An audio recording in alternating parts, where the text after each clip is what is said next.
ઘરે બનાવ્યું છે. ધોરણ 3 પાઠ 5 વનસ્પતિ અને પ્રાણીઓનું સહજીવન. એમાં પ્રાણીઓના અવાજ અને તેમના સહજીવનની જે અમારે વાત કરવાની છે.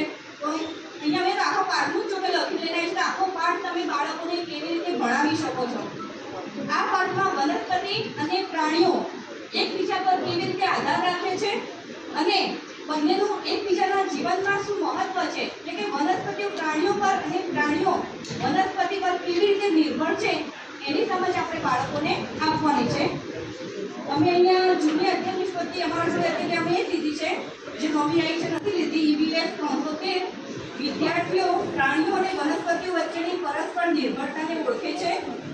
EVS 314 વનસ્પતિ પ્રાણીઓને શું આપે છે, એટલે કે ખોરાક, રહેઠાણ અને પ્રાણીઓ વનસ્પતિને શું આપે છે, એટલે બીજનો ફેલાવો કેવી રીતે કરવામાં મદદરૂપ થાય છે તે જાણે છે. EVS 315 પર્યાવરણમાં સંતુલન જાળવવા માટે વૃક્ષો અથવા પ્રાણીઓ બંનેનું અસ્તિત્વ જરૂરી છે તેની સમજ બાળકો આ પાઠમાં મેળવશે. એમાં શૈક્ષણિક મુદ્દામાં સહજીવનનું જે હતું એ અગાઉ સાહેબે આપણને મુદ્દાની આપણે ચર્ચા કરીને સમજાવી દીધેલું છે.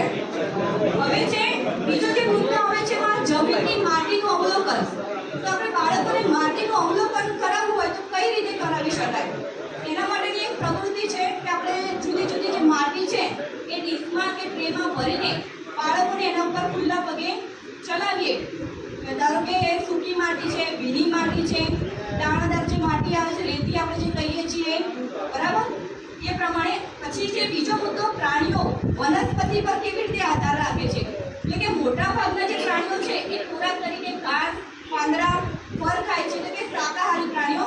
એ અમે અહીંયા બનાવેલા છે. અહીંયા મુદ્દા પાછળ મેં જોઈન નથી કર્યા કે કયા કયા પ્રાણીઓ આપણને ખબર છે, પણ બાળકોને